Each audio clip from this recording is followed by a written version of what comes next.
오늘 읽은 시편 71편 1절에서 24절의 말씀을 가지고 인생의 항해 중에 공고함을 당할 때라는 말씀의 제목으로 이 시간 우리가 함께 은혜를 나눕니다. 우리는 우리 살아가는 우리 삶의 인생을 종종 여러 가지로 비유하는 것이 있는데 그 비유 중에 우리는 항해에 비유할 때가 있어요. 우리 인생에 마치 배의 항해와 같이 우리도 삶의 여정을 나가는 그런 삶이 있는데, 그런데 그 삶의 항해 중에는 때로 우리가 공고함을 당할 때가 있어요. 내 마음이 또 내 삶의 모든 상황들이 공고해질 때가 있어요. 이 공고하다라고 하는 이 말을 국어사전에 찾아보니까 어떤 뜻으로 나오냐면은 어렵고 고생스럽다라는 뜻이에요. 어렵고 고생스럽다. 정말 지금 우리의 삶이, 우리 인생이 정말 어렵고 고생스러워요. 다 우리 보면은 다 어렵고 고생스러워요. 그러니까 우리는 다 누구나 공고할 수밖에 없는 인생이다. 그런데 우리 삶의 상황들만이 어렵고 고생스러운 게 아니라 그 삶의 상황 속에 있다 보니 내 마음도 어렵고 고생이 들어요. 내 마음이 어렵고 고생이 들어요. 그러니까 자동적으로 내 영적 상태가 기뻐하고 자유하고 평안과 은혜가 충만한 게 아니라 어렵고 고생해요. 고생스러워요. 고생해요. 이렇게 우리의 삶이 어렵고 고생스럽게 되다 보니 은혜가 무너지고 영원하지도 못할 것 같은 곧 사라질 것에 우리는 내 마음을 온통 거기에 쏟아부어 그러면 내가 조금이라도 이 고생스럽고 어려움을 벗어나겠지, 내가 좀 덜 고생하겠지, 내가 좀 덜 힘들겠지 하며 우리는 영원하지도 못할 이 세상적인 기준에 온통 우리의 마음을 빼앗기고 거기에 집중하며 바둥바둥 살아갈 때가 많아요. 믿음의 단단하고 견고한 모습은 그러므로 오고 간데 없이 희미해져 가고, 그로 인하여 하나님을 향한 신뢰의 마음도 흔들거리고 내 마음의 영적 상태의 그 힘은 조금만 누가 안 그러면 어떤 환경이 바람만 훅 불면은 금방 무너질 것 같은 우리의 모습입니다. 우리는 우리 인생의 항해에 지금 이 상황이 그런 것 같아요. 지금 누구나 이렇게 살고 있어요. 여러분 어떻습니까? 대한민국의 상황이 지금 이렇고요. 그러다 보니 우리 모두의 상황도 그래요. 다 삶이 보면은 어렵고 고생스러워요. 그 고생이 언제 끝나나 이제는 그 가졌던 소망마저도 이제는 희미해져가는 정말 오래된 공고함을 마음속에 느끼고 우리 상황 속에 바라보고, 그러다 보니 우리 영적으로도 모든 그런 것들이 내 영적인 힘도 눌러버려. 영적인 힘이 없고 용기가 없고 소망도, 그러니 내 마음속에 얻어지는 평안도 기쁨도 즐거움도 감사가 전혀 요즘에 느끼지를 못하고 있지요. 그런데 오늘 본문을 보면은 다윗이 우리가 느끼는 인생의 공고함을 분명히 다윗도 느끼고 그런 상황인데, 다윗은 우리가 느끼는 바와 전혀 반대되는 그런 단단하고 견고한 신앙의 모습을 보여주고 있습니다. 무엇이 다윗으로 하여금 이렇게 공고한 상황임에도 불구하고 그의 믿음이 바위와 같이 단단하고 견고한 신앙의 믿음이 될 수 있었을까요? 여러분, 믿음이 바위와 같다라고 표현하는데 바위와 같다라고 할 때는 뿌리가 튼튼해서 흔들림이 없다는 거죠. 우리 믿음이 어떤 환경이든 어떤 시련이든 시험이든 환난이든 핍박이든 어려움이든 공고함이든 전혀 흔들림이 없는 거예요. 오직 주님만 신뢰하는 마음으로 한결같이 바라보고 나가요. 여러분, 다윗이 이 바위와 같은 신앙으로 단단해지고 견고해진 비결은 죽을 만큼 힘들었던 그 고난의 시간을 보내게 될 때에 그 공고한 경험을 견디고 내면은 그 믿음이 훗날 바위처럼 단단해지고 견고해진다는 거예요. 그러면 먼저 우리 이 시간 내 인생이 공고해서 나는 공고하구나 라고 느끼고 절망할 것만이 아니라 내 인생이 공고하다 이러면 반대로 느껴야 될 긍정이 있어요. 뭐가 있어요? 이 공고함이 지나고 나면 내 믿음이 한층 더 성장하겠구나. 우리 교회가 지금 이 공고함을 잘 이겨나가면 우리 교회가 조금이라도 부흥이 되겠구나.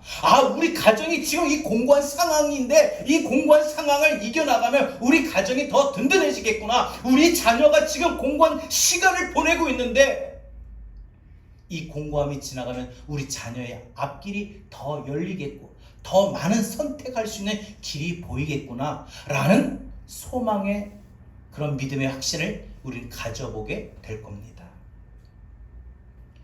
인생이 가장 공고할 때 다윗이 바위와 같은 신앙이 될 수 있었던 것은 그가 그 인생의 공고함을 겪을 때 그 마음이 견고할 때에 하나님이 찾아와 주셨고 그때 그 하나님을 만났고 그래서 그 하나님을 붙잡음으로 말미암아 그 공고한 상황에 그 공고한 시간에 죽을 것만 같았던 그의 마음에 인생의 모든 것이 열리고 내가 하나님의 백성으로 하나님이 도와주셨다 이런 한결같은 믿음의 고백이 있었기에 그런 경험이 있었기에 그는 그의 신앙이 더 가면 갈수록 공고의 상황 속에서 공고한 상황 속에서 바위와 같은 신앙으로 견고하고 단단해졌다는 겁니다. 고난이 많으면 모든 사람들이 다 하나님을 찾는 것은 아니지만 고난이 혹은 공고한 시간이 없이 그런 시간이 없이는 하나님을 찾을 사람도 없어요. 그래서 인생에 가만 보면은 누구나 공고해서 하나님을 찾는 것은 아니지만 공고한 시간이 없으면 하나님을 찾지도 않아요. 그래서 공고한 시간이 있어야 하나님을 찾아요. 공고한 시간이 있어야 우리 믿음이 자라요. 여러분, 다윗의 인생은요, 가만히 보면 그의 인생의 삶은 온통 공고함이 많았습니다. 공고한 시간이 그의 인생에 참 많았어요. 그래서 그는 그 공고할 때마다 그도 넘어졌겠지요. 그러나 하나님 붙잡고 일어나고 또 공고해져서 넘어졌다가 또 하나님 붙잡고 일어나고 그런 하나님을 경험하는 그 기억과 그 고백이 그 연단으로 하여금 단단하고 견고한 바위와 같은 신앙이 믿음이 되어질 수가 있었다는 것입니다. 그렇다면 어떻게 내 신앙이 흔들렸다가 넘어졌다가 다시 일어날 수 있는가? 어떻게 단단해질 수 있고 견고해질 수 있는가? 어떻게 우리의 믿음이 다윗의 믿음처럼 바위와 같은 반석과 같은 단단해지고 견고한 믿음이 될 수 있을까? 그것은 방법이 한 가지입니다. 뭐예요? 성경을 통해서 하나님을 배우고 경험하는 겁니다. 하나님을 경험하는 거예요. 하나님을 경험하는 거예요. 내가 아팠을 상황에 아팠을 공고함에 하나님이 어떤 하나님이었나? 나 고쳐주셨던 하나님. 그 하나님을 경험하면 그 믿음이 단단해지는 거예요. 내가 슬픈 상황 속에서 하나님이 나에게 오셔서 위로해 주시고 내가 어려움 속에서 하나님이 오셔서 나에게 소망을 주시고 내가 무기력해질 때 하나님 오셔서 내게 새 힘을 부어주시고 그런 살아계신 하나님, 나를 위해서 온통 일하시는 그 하나님을 경험하고 그 경험을 고백할 때, 그 경험을 붙잡을 때 우리의 믿음이 다 다윗과 같이 단단해지고 견고해질 수 있다는 거예요. 하나님이 다윗에게 일하신 똑같은 원리가 오늘 우리 성도들에게도 똑같아요.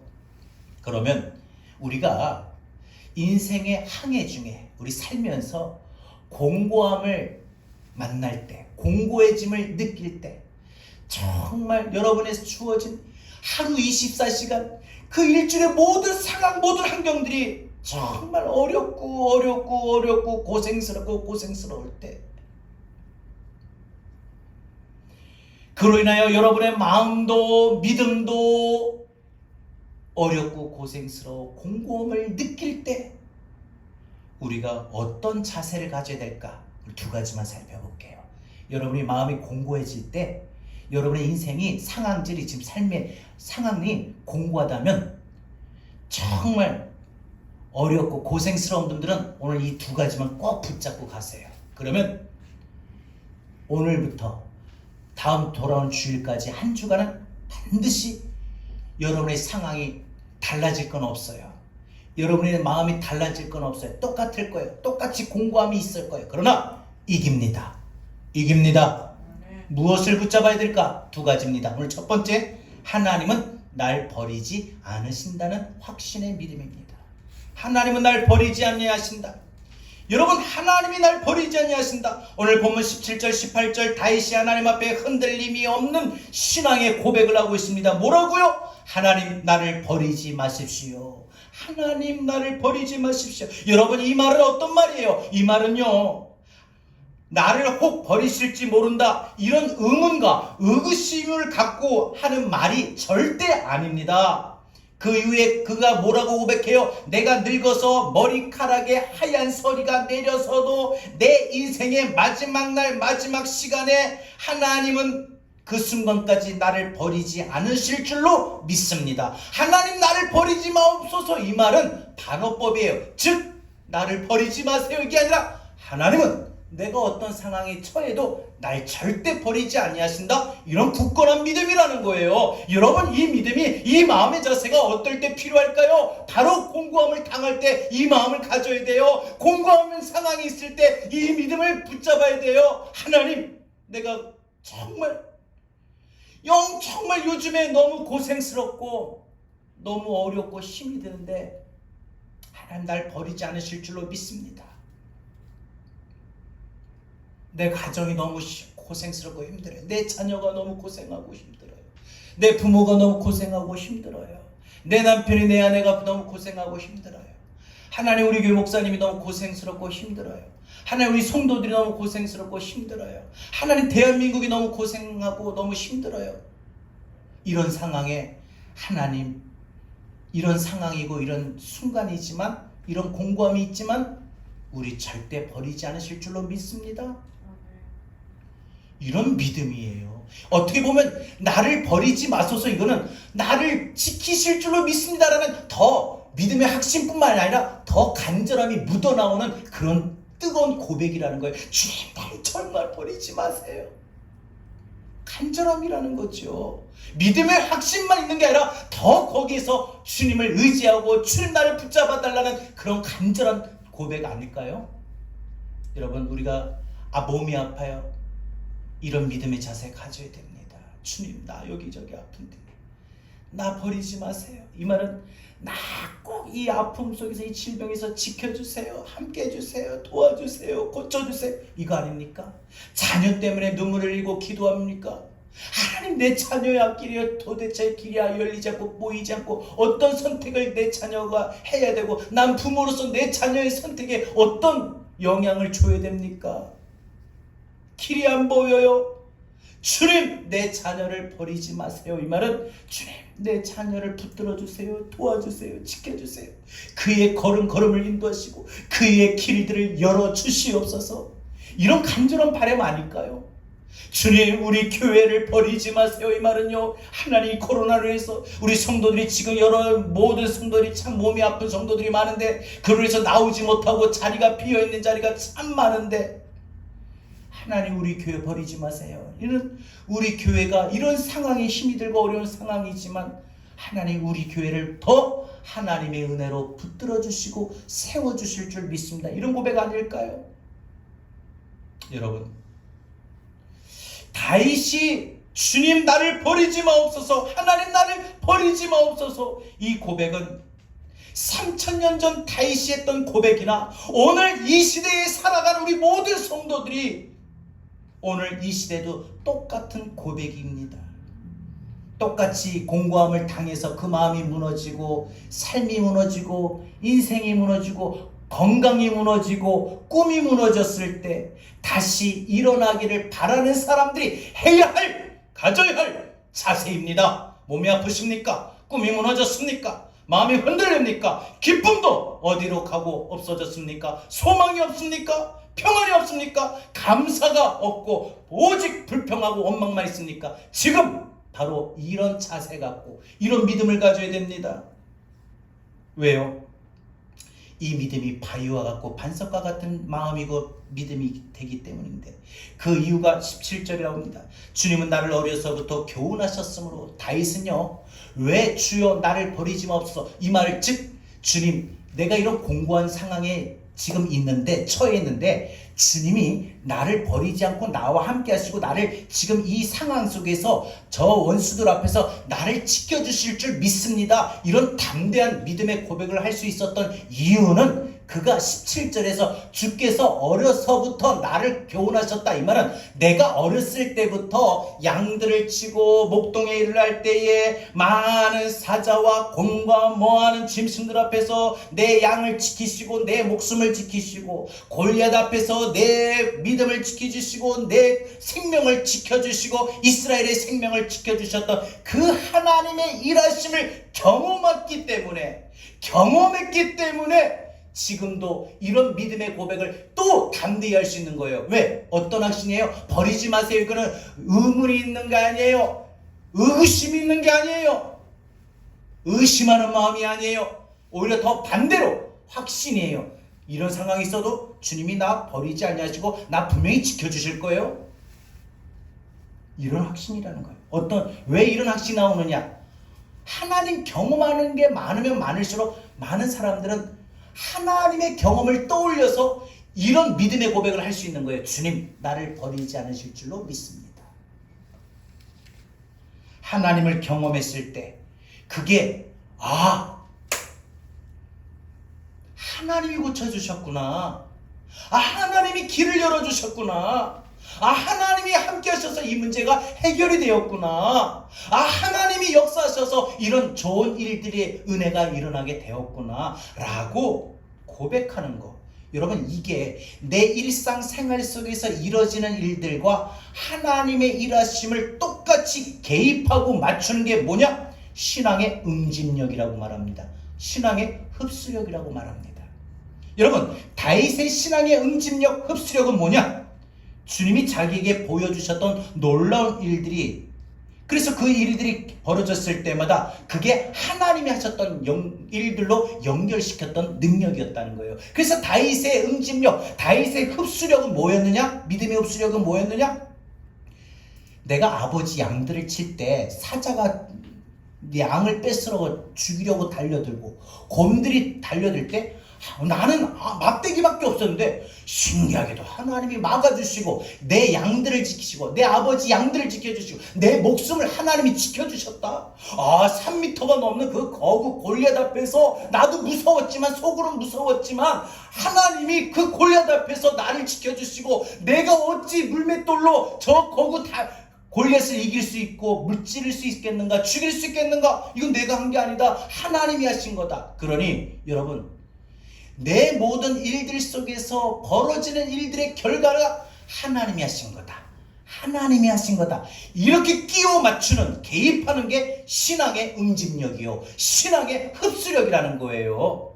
그러니 우리가 살면서 이런 신앙의 응집력이 있고 흡수력이 있어야만 우리가 공고함을 당할 때 그 신앙의 응집력이 있는 사람, 흡수력이 있는 사람은, 즉 내 생활 속에서 나를 위해 일하신 하나님을 떠올리고 하나님이 하신 거다. 이거 하나님이 하신 거네.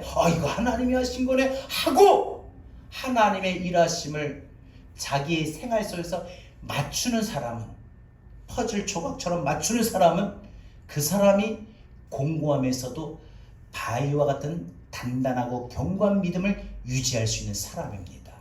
오늘 다윗이 그러했듯이 오늘 저와 여러분들이 그러해지기를 바랍니다. 다윗은 모든 것들이 하나님이 하신 거다. 그래서 사자와 곰에게 양을 빼앗기지 않은 그 경험을 했을 때, 신기하게 어떻게 저 사자가, 저 곰이 왔다가 그냥 도망갈까, 달아날까? 저건 하나님이 하신 거야. 하나님이 하신 거야. 그럴 때 다윗의 믿음이 더 단단해져 갑니다. 여러분, 다윗이 이것을 그래서 사울 왕 앞에 말했죠. 골리앗 앞에 나가요. 골리앗이 너희들 중에 나와 싸울 사람이 아무도 없느냐? 큰 소리 칠 때 이스라엘 모든 군사들이 백성들이 무서워 두려워 떨고 있습니다. 아무도 나서질 않아요. 그럴 때 어린 소년 다윗이 나와요. 사울 왕이 보니까 해도 이건 아니에요. 아무리 봐도 이건 아니야. 이건 아니라고 봐. 그죠? 그러니까 그 사울이 말해. 야, 너 가라. 지금 네가 나설 때가 아니야. 그러니까 다윗이 뭘 말을 해요? 사울 왕 앞에. 지난 어렸을 때부터 하나님이 내 생활 속에, 내 주어진 상황 속에 하나님이 어떻게 하셨던가, 그 신앙의 응집력, 흡수력을 말하고 있는 거예요. 사울 왕과 모든 이스라엘 백성들 앞에, 군사들 앞에서 하나님을 공개적으로 말하는 거예요. 그러니 이 믿음이 단단해집니다. 17절 다윗은 지금도 엄청 고난 중에 있고 공고함에 있어요. 지금 벌써 이 상황이, 여러분 오늘 이 본문의 상황이 이 다윗이 사울 왕으로부터 쫓겨다니고 도망하는 지가 10년 넘게 걸리는 시간이었어요. 그러니 얼마나 힘들겠어요. 자, 여러분 인생이 아무리 고생스럽고 힘들어도 지금 10년째입니까? 물론 되는 분들도 혹 있을 거예요. 10년 동안 암투병을 하고 뭐 병치를 한다든지, 안 그러면 10년 동안 부도 맞은 상태, 10년 동안 자녀들이 길이 안 열리는 상태, 10년 동안 사업이 안 되는 상태라는 분들도 있어요. 그런데 좋게 보면은 몇 달, 뭐 몇 주, 몇 년 걸릴 수는 있을 거예요. 그런데 오늘 다윗은요, 10년이 넘는 시간 동안 사울 왕에게 매일 쫓겨가면서 이리 피하고 저리 피하고, 이리 숨고 저리 숨고, 잠을 제대로 잘 수 있겠습니까? 언제 추격해와서 자신을 죽일지 그 모르는 그 두려움 상황 속에서 얼마나 하루하루가 피가 마르고 얼마나 하루하루가 고생스럽고 힘들었겠습니까? 그 공고함 속에서 이때 다윗은 어떤 하나님을 떠올리느냐, 그리고 어떻게 이런 말을 하느냐. 사울 왕의 공격을 받을 때 그 마음이 바위와 같이 단단해지려면 예전에 자신에게 어떤 하나님이 내게 어떤 상황에서 어떻게 일하셨는가, 그 일이 생각나야 단단해지는 겁니다. 바로 골리앗 사건이죠. 골리앗과 싸움에서 이겼던 경험, 온 백성 앞에서 막 싸우고 이기고 다윗이 하나님 앞에서 가르쳐 주셨던 거 이걸 고백합니다. 그때 내가 골리앗을 이겼던 건 내 힘이 아니라 하나님이 지켜주셨고 하나님이 이기게 하신 거다. 하나님이 역사하신 거다. 하나님이 붙잡아 주신 거다. 그래서 지금 그때 어렸을 때부터 쭉 자신의 상황과 자신의 일들 속에 하나님이 일하시고 하나님이 역사하시고 하나님 보호하시고 지켜주셨던 그 하나님의 일하심을 자기 생활 속에, 인생 속에 하나님을 개입한 거예요. 그걸 떠올리는 거예요. 그러니까 지금도 사울에게 쫓겨다녀서 하루하루가 지쳐가지만 힘들지만 고생스럽지만 다윗은 뭐라고 고백하냐? 내가 지금 이렇게 사울 왕에게 또 쫓겨다녀도 오늘도 하나님 눈을 떴습니다. 오늘도 또 도망가야 됩니다. 또 쫓겨납니다. 그런데 오늘 하루도 하나님이 나를 버리지 않으실 줄로 믿습니다. 나를 사울의 군사들의 창과 활 앞에서 나를 지켜주실 줄로 믿습니다. 이런 믿음의 고백 아닐까요? 주님, 하나님 나를 버리지 마옵소서. 주여 나를 놓지 마소서. 주 나를 놓지 마소서. 여러분, 우리 인생도 마찬가지입니다. 사자와 곰이 내 양을 빼앗으려 할 때 하나님의 도우심으로 뺏기지 않았던 일이 무엇이 있었습니까? 사자와 곰이 내 양을 빼앗으려 할 때, 즉 원수마귀, 사자와 곰, 원수마귀가 내 양, 내 믿음, 내 건강, 내 가정, 내 자녀, 내 꿈, 내 소망 빼앗으려고 합니다.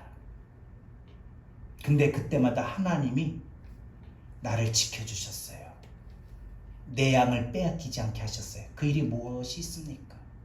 우리가 거인 골리앗 앞에 섰을 때 두려운 상황, 두려운 마음을 느낄 수밖에 없어요. 사업이 무너지고 병원에 가서 당신 오래 못 삽니다 라고 진단받았을 때, 우리의 꿈과 모든 상황들이 내 눈으로 목도하는 바 다 소용없어졌을 때, 꺼져갈 때, 분명 우리 마음속에 한편에 두려운 상황, 나 직장에서 이제 오늘까지 나오고 그만두는데 내일 당장 어떻게 살아야 되나, 이번 달 또 집세는 어떻게 내고, 또 관리비는 어떻게 내고, 또 생활은 어떻게 되나. 막 그럴 때 우리 마음에 엄청난 두려움이 오지 않겠습니까? 그 두려운 상황 속에서 그 골리앗 앞에 섰을 때 우리 마음이 느낄 수밖에 없는 그 두려운 마음에서 나를 이기게 하셨던 일이 무엇이 있었습니까? 내 마음의 두려움이 싹 사라지고 평안해 평안해 내 영혼 평안해 하셨던 그 찬송 있는 가사와 같이 내 영혼의 두려움은 느낀 데가 없고 오히려 평안이 오고 평안의 마음을 가질 때 하나님이 하셨던 그 일을 뭐가 있었습니까? 생각해 보십시오. 내 인생에서 분명히 이거는 빼앗길 것 같은 일들이 빼앗기지 않고 오히려 되찾게 하신 일이 뭐가 있을까요? 코로나로 인해서 한국교회가 무너질 것 같고 우리 교회가 무너질 것 같은데 그럴 것 같은데 하나님이 한국교회를 지켜주시고 우리 교회를 지켜주시고 오히려 이 시간 이 기간이 지나면 부흥케 하실 것을 우리가 경험할 때 여러분 내 인생에서 정말 두려운 골리앗 상황 앞에서 날 무너지지 않게 하셨던 게 뭐가 있을까요? 참 그러고 보면 우리 믿음이 위태위태했었어요. 조금만 바람이 조금이라도 더 불었으면 우리가 확 뛰쳐나갈 뻔했을 거예요. 방황하고 이리저리 나도 모르겠다. 지금 내 마음이 그러니까 내 마음이 내 영혼에 기쁨도 없고 평안도 없고 소망도 없고 모르겠다. 나도 내 마음대로 하련다. 막 우리 마음의 자세가 믿음의 자세가 마치 촛불의 그 불이 바람에 딱 하다 불이 막 꺼져갈 듯이 다시 또 올라오고 꺼져갔다가 다시 또 올라오고 이런 것처럼 우리 믿음에 수없이 흔들거리고 했었을 거예요. 여기까지 온 동안 우리 성도님들 안 그랬습니까? 제가 볼 때 우리 성도님들 그랬던 것 같아요. 저도 마찬가지고 우리 지금까지 지난주 지지난주 벌써 이거 몇 달 동안 그랬던 것 같아요. 우리 다 누구나 우리 심령의 영혼의 상태가 믿음의 상태가 어떤 상황이든 누구든 바람 한 번만 어떤 말만 딱 따르면 하면은 촛불이 확 꺼졌다가 다시 또 잠깐 살아나고 또 바람 불면 또 꺼졌다 다시 살아나고 이렇게 위태위태하게 왔어요. 위태위태하게 왔어요. 근데 제가 오늘 찬양 부를 그 가사에 있는 것처럼 그때마다 주 나를 놓지 마소서. 주님 내가 꺼져가는 촛불처럼 또 꺼져갑니다. 내가 촛불에 바람 따라 이리 저리 흔들립니다. 근데 그때마다 주님이 내 마음을 탁 붙잡아 주셨습니다. 붙잡아 주셨습니다. 그러니 주님 오늘도 이번 주도 또 이런 공고함을 느껴요. 난 주님 앞에 기도했고 난 주님 앞에 말씀 붙들었기 때문에 이제 더 이상 내 마음의 내 심령의 상태가 그 꺼져가는 촛불의 바람처럼 흔들거리거나 꺼져가지는 것이 안 될 줄 아는데 내가 말씀 붙드는데 또 월요일 살다 보면 화요일 살다 보면 또 그런 일이 또 일어나요. 그러면 그때 어떤 말을 해야 돼요? 어떤 고백을 해야 돼요? 주님 나를 놓지 마옵소서. 주님 나를 버리지 마옵소서. 뭐예요? 주님 나를 지켜주세요. 주님 나와 함께 해주세요. 주님 내 이런 마음을 붙잡아 주세요. 이런 믿음의 고백 아닐까요? 확신 있는 고백 아닐까요? 간절한 고백 아닐까요? 이 고백하자는 거예요. 여러분 오늘 이 말씀 붙들고 이 말씀이 여러분에게 힘이 되고 소망이 되고 은혜가 되는 것은 내일부터 이런 상황이 안 되리라는 게 아니라는 거예요. 내일부터 여러분 이 말씀 들었다고 오늘 은혜 받았다고 깨달았다고 내일부터 여러분의 인생의 삶에 여러분의 마음이 공고함이 없다는 거 아니에요. 공고함이 있지만 공고함을 느끼지만 공고한 상황이지만 이겨나갈 수가 있다는 거예요. 뭘로? 주님 나를 버리지 마옵소서. 주님 나를 놓지 마옵소서. 이 고백하자는 거예요. 이 자세 갖자는 거예요. 이런 믿음 갖자는 거예요. 이런 믿음, 이런 자세가 여러분의 인생의 공고함을 당할 때 이겨나갈 수 있는 첫 번째 방법이다. 이겁니다. 여러분, 사자와 곰이 내 양을 빼앗으려고 할 때 하나님이 도우심으로 뺏기지 않는 게 뭡니까? 거의 골리앗 앞에 섰을 때 그 두려운 상황에서 나를 이기게 하셨던 일이 뭡니까? 요 두 가지 오늘 생각해 봅시다. 내 인생에서 빼앗길 것 같은 일들이었는데 빼앗기지 않겠던 것이 무엇입니까? 이거 생각합시다. 그래서 오늘 다윗은 하나님 앞에 이런 믿음의 고백을 하고 있는 거죠. 11절 보니까 다윗의 원수들이 저 봐라, 다윗 저 꼴 좋다. 하나님이 다윗을 지키지 않는다, 버렸다. 도무지 건져주지 않는다. 저 다윗은 도무지 그를 건져줄 사람이 없다, 도와줄 사람도 없다. 이렇게 막 다윗에게 비아냥거려요. 누가 봐도 한마디로 다윗은 쫓겨다니는 인생, 버림받은 인생입니다. 참 다윗이 우리 인생에 보면, 우리 성경적으로 보면 다윗만큼 많은 은혜 받고, 그래서 하나님을 많이 찬양한 사람 다윗밖에 없어요. 내가 볼 땐 그래요. 물론 많은 사람들이 그랬지만 다윗이 유독 많은 은혜가 있어서 많은 찬양한 사람이 다윗이에요. 그래서 시편의 저자가 다윗 아닙니까? 시편은 시예요, 찬양이에요. 자기 신앙의 응집력이 있는 사람이에요. 누구보다 강한 사람이에요. 흡수력이. 왜? 자기 생활 속, 자기 일 속에서 하나님이 어떻게 일하셨는가, 그 계획을 떠올리고 그것을 그래서 하나님 앞에 송축하고 찬양했던 거예요. 그게 시편이에요. 근데 자 보세요. 다윗의 인생을 보면요, 공감이 엄청나게 많았어요. 여러분, 친구들에게 배신받고 버림받은 거 상상도 못할 일이에요. 무거운 마음이고 아파요. 믿었던 사람에게, 사랑했던 사람에게 버림받은 거. 다윗은요, 사울에게도 그랬죠. 사울이요, 왕과 신하의 관계이기 전에 그는 장인과 사위의 관계예요. 못 잡아먹어서 난리예요. 어디 그것뿐입니까? 다윗은 충성스러운 신하들이 등을 돌렸어요. 더 나아가서 다윗은요, 셋째 아들 압살롬이 아버지를 반역했어요. 참, 그러고 보면 은혜를 많이 받은 사람인데 다윗은 늘 쫓겨다니고 공포와 두려움과 불안과 좌절과 낙심과 그 마음의 모든 것들이, 여러분, 사람에게 진짜 믿었던 사람에게 배신당할 때 인생의 모든 삶의 의미와 낙이 없을 것 같아요. 뭐 아프고 물질이 없고 이 차원이 아니에요. 마음이 무너져 봐요. 여러분, 육체가 무너지면 마음이 그래도 버티면 되는데, 마음이 무너지면요, 버틸 힘이 없는 거예요. 마지노선이에요. 근데 다윗은 그랬어요. 그렇게 공고함을 많이 겪었던 다윗인데 어떻게 해서 다윗은 이런 믿음의 고백을 할 수 있고 일어설 수 있겠었는가? 여러분, 사람들이 나를 이렇게 버리는구나, 이런 배신의 경험 해보셨어요? 혹시? 우리도 살다 보면은 사람들이 나를 버렸다라고까지 말은 못해도 이제 사람들이 나를 더 안 찾는구나.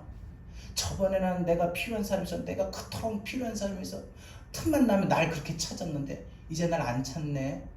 나는 필요 없는 사람인가 보다. 난 교회에서도 필요 없는 사람이고, 난 가정에서도 필요 없는 사람이고, 난 직장에서도 필요 없는 사람인가 보다. 날 안 찾는구나. 여러분, 그런 시간이 오기도 합니다. 그렇게 느껴지는 시간이 오기도 해요. 여러분, 세상에는요, 세상만의 법칙이 있어요. 그게 뭔지 아세요? 아시죠? 세상은요, 힘이 없는 사람에게 찾아오질 않습니다. 늙고 병들고 볼 일이 없을 것 같다라면은 안 찾아와요. 멀리합니다. 지금 나를 가까이서 별로 영양가가 없을 것 같다, 그러면 찾아오질 않아요. 여러분, 잘 나가면 사람들이 주변에서 찾아오는데, 많은데, 인사도 하는데, 잘 나가지 않으면 찾아오질 않아요. 다윗이 사람들에게 버림받았을 때 그 고통을 그는 시편 69편에서 이렇게 말을 해요. 주여, 내가 친척들에게도 따돌림을 당합니다. 성문에 앉은 사람들이 나를 비난합니다. 그런데 다윗은 그때마다 신기하게 하나님의 손길이 하늘로부터 내려오는 것을 경험해요. 사람들에게 그 배신받고 버림받은 그 쓰라린 그 마음에 정말 마음이 아픈데, 신기하게 하나님은 그런 다윗을 위로하셔요. 기쁨을 주셔요. 사람을 통해서 얻지 못한 그 기쁨을 하나님이 채워주시더라고요. 여러분, 우리 살다 보면은, 그죠? 사람에게 의지를 하고 싶은데 그렇게 받지 못하고, 사람의 어떤 따뜻한 말 한마디 듣기로 오는, 관심의 말 한마디 듣기로 오는데 그런 말 듣지도 못하고, 왠지 그 상대방과 서먹서먹해지고 더 거리가 멀어지는 것 같은 느낌이 들 때, 그래서 정말 내 마음이 함께하고 싶은데 같이 하고 싶은데 점점 뭔가 표현할 수 없는 것 같은 벽이 딱 가로막혀 있는 느낌. 그런데 그런 외로움 속에 하나님은 하늘의 은혜로 내게 베풀어 주셔요. 나를 위로하셔요.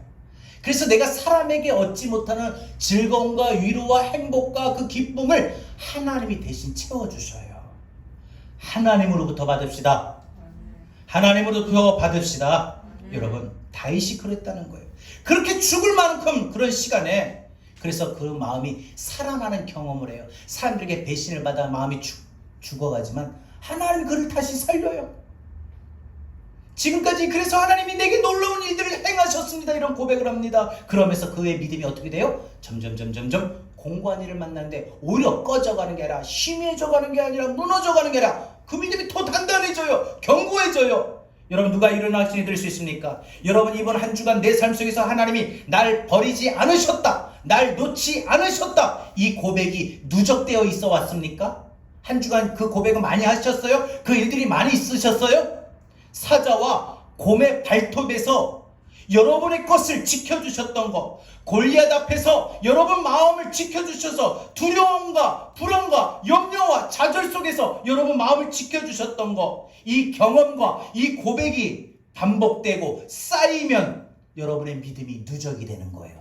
이만큼 더 커져가는 겁니다. 그러면 그 신앙이 바위와 같이 단단해지고 견고해집니다. 흔들리지 않게 됩니다. 그래서 18절, 내가 늙어서 머리카락 희끗희끗 인생의 서리가 내렸어도 하나님 나를 버리지 마옵소서.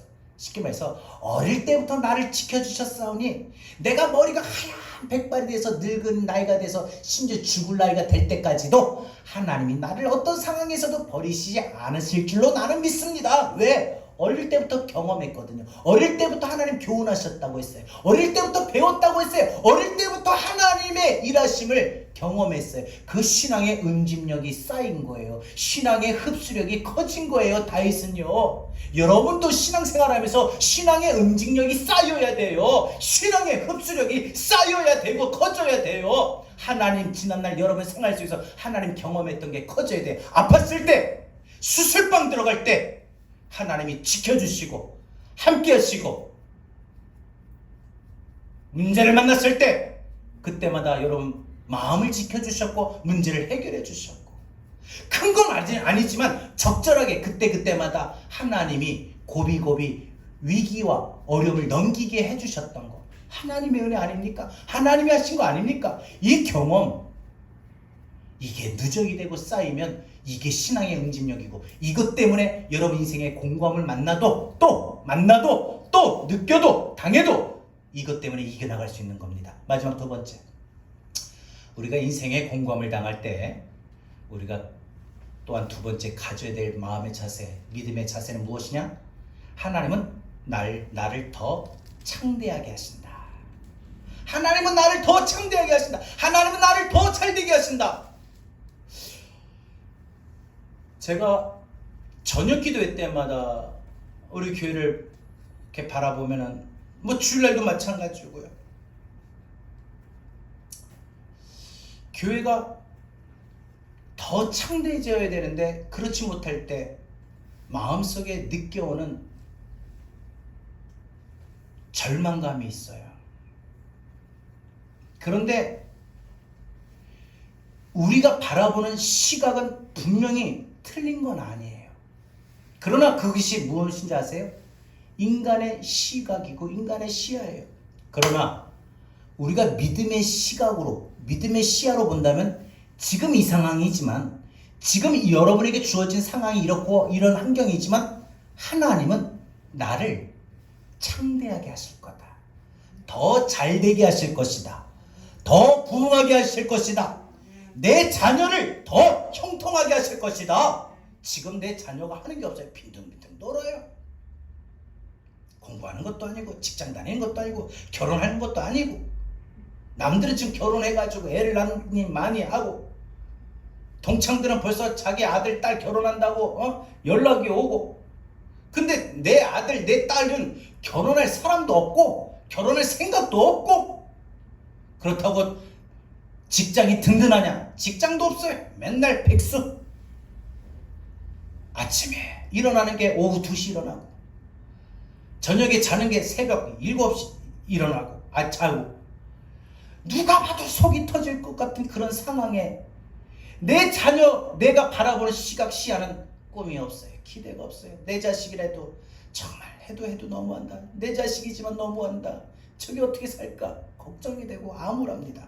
그러나 우리가 믿음의 시야를 갖고 믿음의 생각을 가진다면 그런 내 자식의 모습을 봐도 내 딸이고 내 아들이지만 하나님이 내 자녀 잘 되게 하실 거다. 아멘. 아멘. 길을 열어주실 거다. 아멘. 창대하게 하실 거다. 아멘. 이런 분명한 믿음의 생각을 갖게 된다는 거예요. 여러분, 하나님이 나를 더 잘 되게 하신다. 지금 몸이 아파요? 하나님 나 고쳐주실 거다. 지금 고생스러워요? 하나님이 이제 나 고생 끝나게 할 거다. 저는 고생스러움을 느낀다면 매일 고생하는 것만 보면 더 괴로운 것 같아요. 근데 고생하는 거 보면 다음 주 끝나겠지? 또 다음 주 되면 또 다음 주 끝나겠지? 또 다음 주 되면 또 다음 주 끝나겠지? 이렇게 하면은요 이게 좀 나아지는 것도 같은데 우리 그게 누적이 되면 그것도 또 아닌 것 같아. 근데 중요한 건 하나님이 지금의 내가 보는 모습이 아닌 믿음의 시각으로 믿음의 시야로 바라볼 때 하나님이 나를 창대하게 하신다. 즉 더 잘되게 하신다. 지금보다도 더 잘되게 하신다. 여러분, 이 믿음의 자세가 우리 인생의 공고함을 당할 때 만날 때 꼭 갖춰야 할 믿음의 자세예요. 하나님은 나를 더 잘되게 하신다. 내 자녀가 시험을 보고 왔는데 수학 성적이 8점이에요. 8점.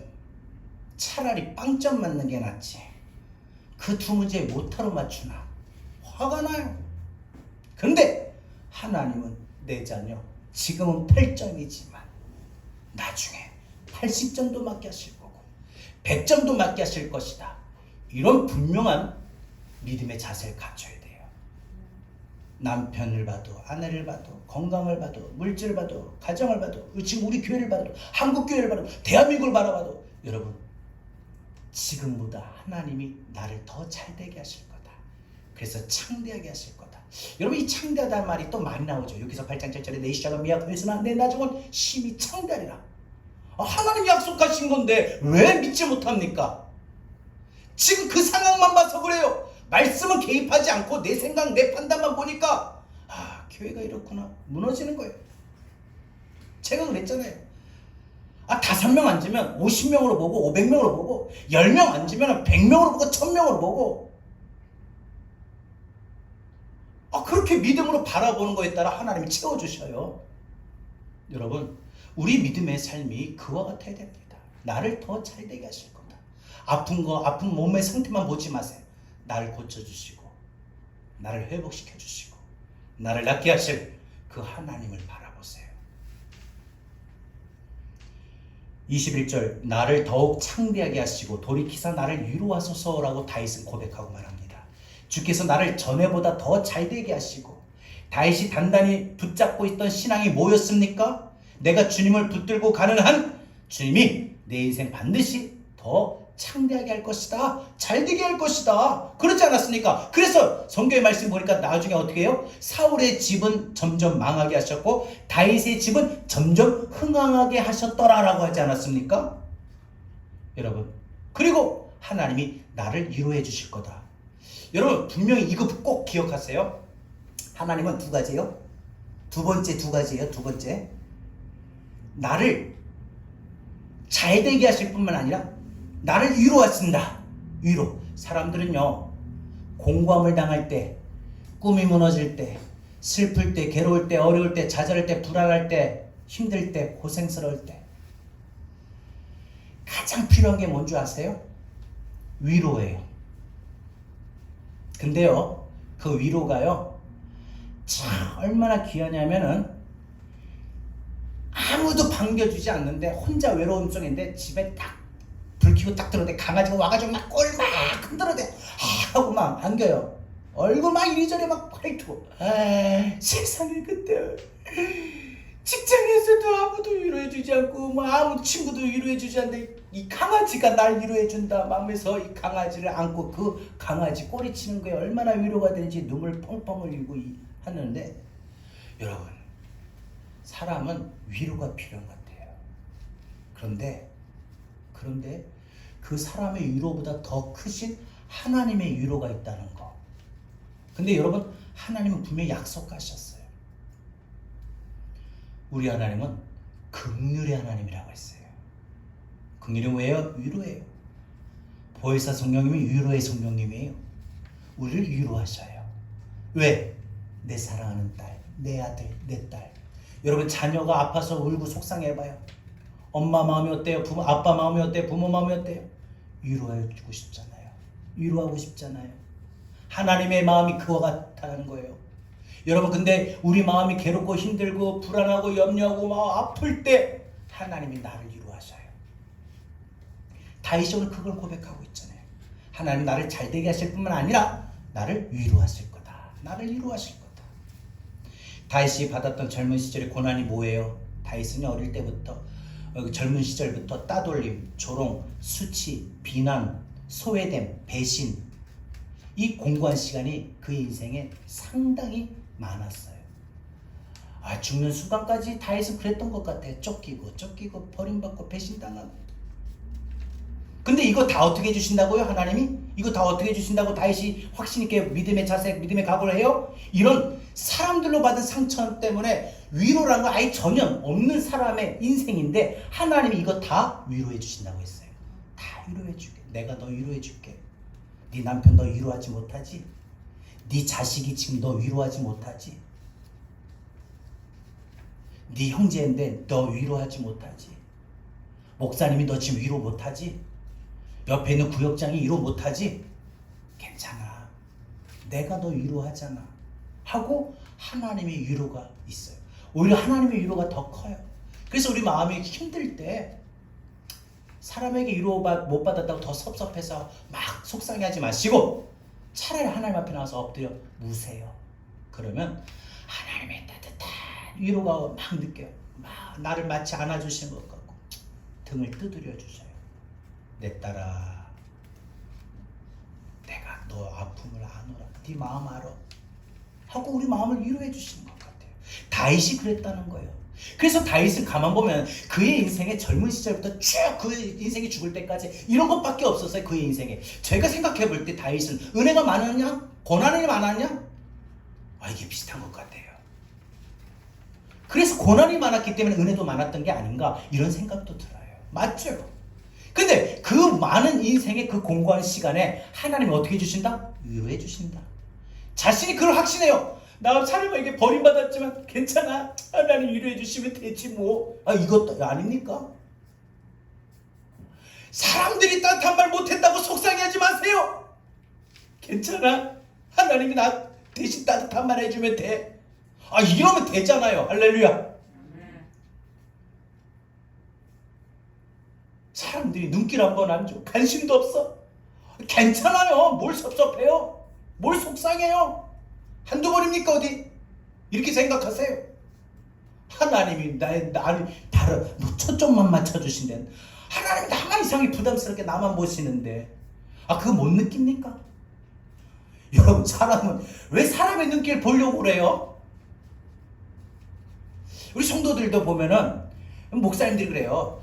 목사님 혼자인데 성도들이 여러 명, 수천 명, 수만 명인데 그 성도들이 목사님 눈길 한번 보려고 마주치려고 하는데 그러다가 마주치면 그렇게 기쁘고 안 마주치면 그렇게 섭섭하고. 근데 여러분, 하나님은 날 항상 부담이 될 정도로 바라보신데 그게 더 얼마나 큽니까? 얼마나 좋습니까?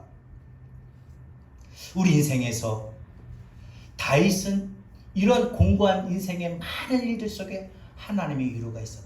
그래서 22절부터 보면은 하나님이 이전보다 나를 더 잘되게 하실 줄로 믿습니다. 이 바위 같은 신앙 고백을 하고 두 번이나 자기가 늙었을 때 자기에게 어떻게 하실 것인지 그걸 고백해요. 뭐라고요? 9절에 늙을 때 날 버리지 마시며 내 힘이 쇠약할 때 나를 떠나지 마소서. 이 뭐예요? 주여 버리지 마세요, 떠나지 마세요, 이게 아니잖아요. 뭐예요? 내가 늙을 때까지라도 주님 나와 함께 하실 줄 믿습니다.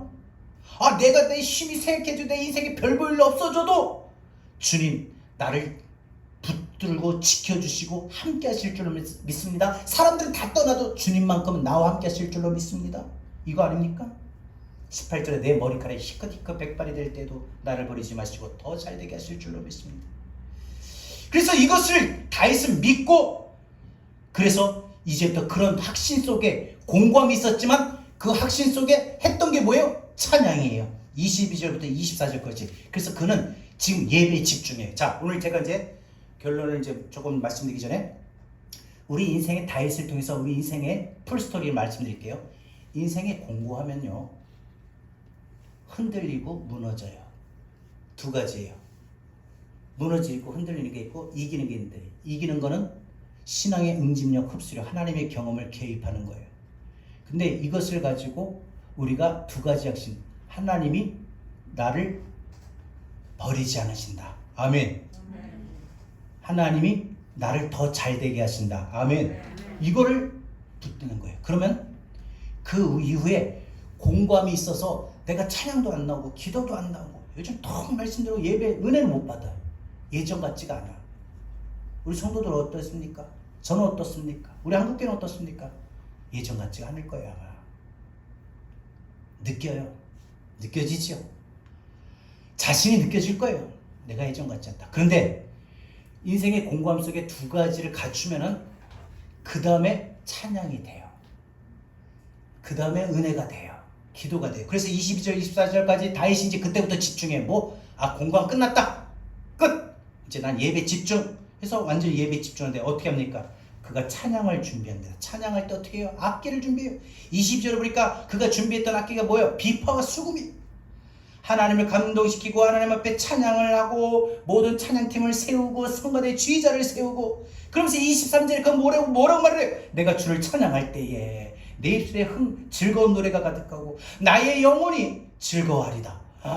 찬양할 때 얼마나 기쁘는지 기쁨으로 찬양하는 거예요. 기쁨으로. 마지못해 찬양하는 게 아니라 기뻐서. 하나님 내 인생보다 더 잘되게 하실 것이다. 이런 믿음의 고백을 하는 사람은 자신의 예배와 찬양과 기도가 최고의 수위로 올라가도록 그 영혼이 즐거워하게 됩니다. 그래서 실학에 기쁨이 있게 됩니다. 여러분, 하나님께서 어떤 사람의 인생을 창대하게 하시는가? 어떤 사람의 인생을 더 잘되게 하시는가? 진정한 예배자. 여러분, 인생이 더 잘되기를 원합니까? 진정한 예배자 되십시오. 자, 그러면 여러분의 자녀들이 인생이 더 잘되기를 원하고 더 창대하기를 원해요? 그럼 여러분이 여러분의 자녀들로 하여금 진정한 예배자가 되게끔 기도하시고 자꾸 훈계하셔요. 교육하셔요. 예배 빠지면 안 된다. 예배 잘 들으라. 말씀 잘 들어라. 하셔야 된다는 거예요. 우리 아이들이 어리다고 하지 마시고 우리 아이들이 하나님을 경외하는 진정한 예배자가 돼야 하나님이 우리 아이들에게 인생을 더 창대하게 하시고 잘되게 하십니다. 예배와 찬양과 기도. 여러분, 우리 입술이 즐거우면서 찬양해야 되고 예배되고 우리 영혼이 즐거우면서 찬양해야 됩니다. 말씀 읽겠습니다. 오늘 다윗은 인생의 공건날에 하나님이 나를 버리지 아니하신다. 하나님이 이전보다 나를 더 잘되게 하신다. 이런 바위와 같은 신앙 고백을 하게 됩니다. 여러분, 우리 모두의 것이, 이 다윗의 고백이 우리의 것이 되기를 바랍니다. 이 고백을 드릴 수 있는 사람만이 인생의 공감을 만난다 할지라도 바위와 같이 견고하고 단단한 신앙의 믿음의 소유자가 될 수 있는 것입니다. 그러므로 지난날 삶 속에서 여러분에게 함께 하시고 여러분을 고쳐주시고 여러분에게 함께 하시고 은혜 베풀어 주시고 이런 하나님의 일하심을 여러분의 일상 속에서 여러분 경험했던 일들을 자꾸 떠올리는 신앙의 응집력과 흡수력을 키우십시오. 내 삶의 일과 하나님의 손길을 연결하는 이런 안목이 필요합니다. 다시 한번요. 내 삶의 일들과 내 삶의 상황과 하나님의 손길, 하나님의 일하심을 연결하세요. 내가 나은 거 아니에요. 내가 잘한 거 아니에요. 잘 풀린 거 아니에요. 내가 직장 얻은 거 아니에요. 다 하나님이 하신 거예요. 하나님이 고쳐주셨고 하나님 인도하셨고, 하나님 내 자녀 고쳐주셨고, 내 자녀 지켜주셨고, 다 하나님이 하신 거예요. 이런 신앙의 응집력, 흡수력을 키우십시오. 그러면 이 두 가지 고백과 함께 여러분의 인생에 공감을 만날 때마다 이기게 됩니다. 여러분, 오늘 말씀 붙잡고 이제 우리 비로소 진정한 신앙의 믿음으로 항해해 나갑시다.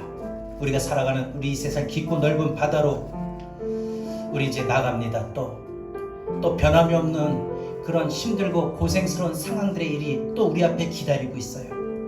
그래서 또 내가 또 하루 시작해야 되나 두려움이 있고 떨립니다. 그러나 하나님이 분명히 확신하건대 우리 손을 붙잡아 주실 겁니다. 우리 마음을 붙잡아 주실 겁니다. 여러분, 바람 앞에 흔들리는 촛불의 바람 모습처럼, 심지처럼 여러분 희미해져가고 꺼져가고 흔들릴 때마다 고백하세요. 주님, 나를 놓치지 마세요. 주님, 나를 버리지 마세요. 주님, 나를 더 창대하게 잘되게 해주세요. 나 비로소 이제, 나 비로소 이제 깊고 넓은 바다 간다.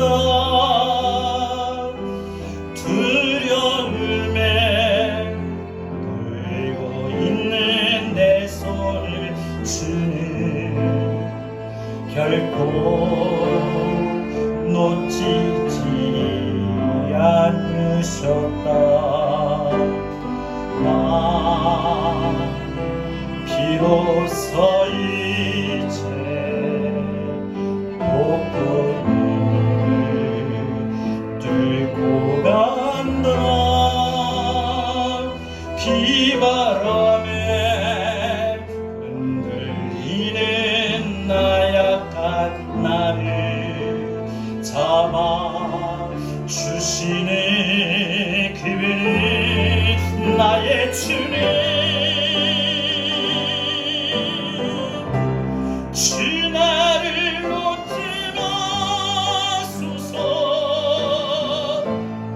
이 깊고 넓은 바다에 홀로 내 삶의 밤을 끝이 되시는 주님이시여. 오늘 말씀 붙들고 고백합시다. 나는 의지합니다. 나는 의지합니다. 날 보게 소서. 나 잠시 나를 의지했다고. 나 잠시 나를 의지하여 내 삶의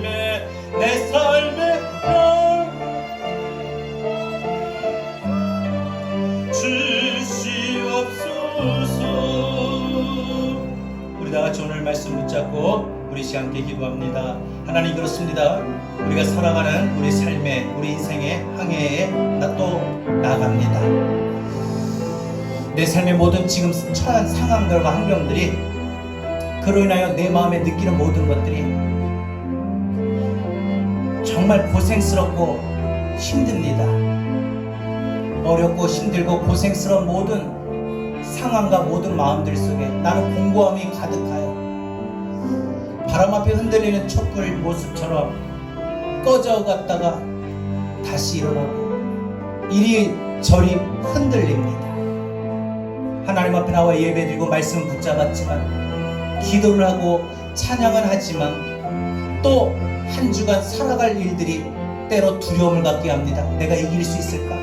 내가 은혜가 회복이 될까? 내가 잘할 수 있을까? 여러분, 똑같은 상황, 똑같은 마음, 큰 변화는 없을 거예요. 그러나 오늘 두 가지 붙잡았죠? 주님, 어떤 상황에 있어도, 특히 공고함 중에, 공고한 마음속에 있어도 주님, 나를 버리지 마옵소서. 나를 놓지 마옵소서. 주님이 나를 지켜주실 겁니다. 내 마음이 흔들려도, 내 마음이 불편해도 주님 나를 지켜주실 겁니다. 함께 하실 겁니다. 고쳐주실 겁니다. 주님, 지금 내가 힘들고 고생스럽지만 반드시 나를 더 잘되게 하실 겁니다. 청대하게 하실 겁니다. 우리 가정을 일으켜 세워주실 겁니다. 우리 자녀들 길을 열어주실 겁니다. 우리 교회를, 한국교회를 부흥시켜 주실 것입니다. 이전보다 더 하나님 부흥케 하실 겁니다. 오늘 다같이 이 말씀 붙들고 우리 인생의 항해에 나아갈 수 있도록, 하나님 우리 공감을 만나도 이겨나갈 수 있도록 우리 다같이 오늘 말씀 붙잡고 우리 다같이 함께 기도하겠습니다. 주님 감사합니다.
주님, 우리가 살아가는 우리 인생의 항해에는 잔잔한 바다의 모습만 있는 것이 아니라 폭풍우를 뚫고 가야 될 때가 있고 풍랑을 만날 때가 있습니다. 우리 인생이 참으로 어렵고 힘들고 고생스럽습니다. 매일매일 살아가는 삶이 이렇게 공고하다 보니 이제는 지쳐갑니다. 마음도 몸도. 그로 인하여 내 믿음마저도 참으로 지쳐갑니다. 그러나 하나님, 우리가 인생의 공고함을 만나고 느끼지만 우리가 가져야 할 마음의 자세, 믿음은 하나님은 나를 절대 버리지 아니하신다. 하나님은 절대 나를 놓지 아니하신다. 지금은 힘이 들고 어렵지만 반드시 하나님은 나를 더 창대하게 하신다. 나를 반드시 잘되게 하신다. 반드시 나를 고쳐주신다. 반드시 내 자녀의 길을 열어주신다. 반드시 우리 교회, 우리 한국교회를 부흥시켜 주신다. 이런 믿음의 자세입니다. 하나님, 이 믿음의 자세, 이 믿음의 모습을 갖고 또 우리는 깊고 넓은 바다로 이제 항해하러 나갑니다. 또 우리 앞에 인생의 공고함이 기다릴지라도 이제는 바람 속에 요동치고 흔들리는 촛불의 모습과 같은 것이 아니라 하나님의 말씀, 내 삶 속에서 하나님이 어떻게 일하셨는가를 경험하고 내일의 하나님의 일들을 경험하는 신앙의 응집력을 갖고 힘내고 일어서게 하여 주옵소서. 한 주간 또 살아가는 우리 성도들 하나님 위로하여 주시옵소서. 고쳐주시옵소서. 은혜 베풀어 주시옵소서. 하나님, 우리 성도들 마음을 놓지 마시고 붙잡아 주옵소서. 더 잘되게 하시고 창대하게 하시고 모든 일들이 하나님의 은혜로 풀어지고 해결되고 하나님의 역사하심, 나를 위해 일하시는 하나님의 일하심을 경험하고 우리가 인생 살아가도록 도와주옵소서.